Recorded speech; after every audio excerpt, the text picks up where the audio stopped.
नमस्कार.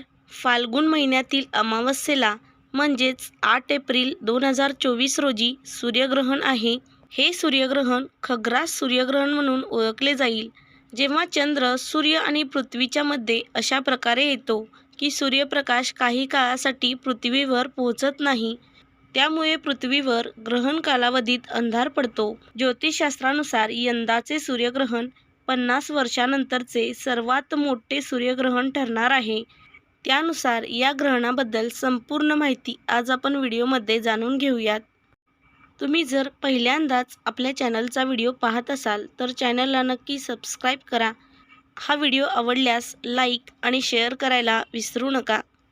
8 एप्रिल 2024 रोजी असलेले हे सूर्यग्रहण विशेष आहे, कारण तब्बल 50 वर्षांनंतर अशा प्रकारचे ग्रहण होत आहे. या ग्रहणामुळे सूर्य पूर्णपणे झाकला जाईल.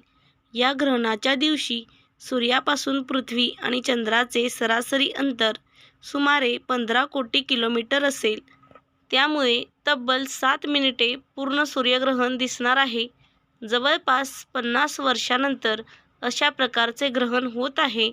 पंचांगानुसार फाल्गुन महिन्यातील अमावस्येला म्हणजेच 8 एप्रिल रोजी होणारे हे सूर्यग्रहण भारतीय वेळेनुसार रात्री 9:12 असेल. हे ग्रहण रात्री 9:12 सुरू होऊन मध्यरात्री 1:25 असेल. हे सर्वात मोठे सूर्यग्रहण असणार आहे. याचा कालावधी सुमारे 4 तास 25 मिनिटे असेल. या वर्षातील पहिल्या चंद्रग्रहणाप्रमाणेच हे सूर्यग्रहण भारतात दिसणार नाही, तर हे सूर्यग्रहण पश्चिम युरोप, पॅसिफिक, अटलांटिक, कॅनडा, मध्य अमेरिका, दक्षिण अमेरिका, आर्क्टिक, मेक्सिको, उत्तर अमेरिका या भागात दिसणार आहे.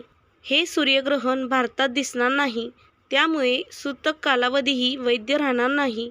पण तरीही खबरदारी म्हणून काही गोष्टींची काळजी आपण घेऊ शकतो. ग्रहण काळात गर्भवती महिला आणि वृद्ध वयस्कर लोकांना काळजी घेण्यास सांगितली जाते. मैत्रिणींनो, जरी हे ग्रहण भारतात दिसणार नसेल आणि तुम्ही गर्भवती असाल, तरीही ग्रहणादिवशी तुम्ही थोडीशी काळजी घेऊ शकता. जसं की ग्रहणाच्या कालावधीत तुम्ही घराच्या बाहेर न पडता घरातच बसावे. तसंही ग्रहणाचा कालावधी रात्रीचा आहे, त्यामुळे रात्री 9 नंतर घराबाहेर न जाता ग्रहण कालावधीत हा एक नियम पाळावा. अशा पद्धतीने आज मी तुम्हाला 8 एप्रिल रोजी होणाऱ्या सूर्यग्रहणाबाबतीत संपूर्ण माहिती सांगण्याचा थोडक्यात प्रयत्न केला आहे. तुम्हाला आजचा व्हिडिओ कसा वाटला ते मला कमेंट करून नक्की सांगा. त्याचबरोबर या ग्रहणाबाबतीत तुमच्या मनात काही प्रश्न असतील ते सुद्धा तुम्ही कमेंट करून विचारू शकता. आजच्या या व्हिडिओमधील माहिती तुम्हाला आवडली असेल तर नक्कीच व्हिडिओला लाईक करा आणि चॅनलला सबस्क्राईब करा. त्यामुळे असेच माहितीपूर्ण व्हिडिओज तुम्हाला सायलीज मराठी कॉर्नर या आपल्या चॅनलवरती पाहायला मिळतील. आजचा हा व्हिडिओ संपूर्ण पाहिल्याबद्दल धन्यवाद.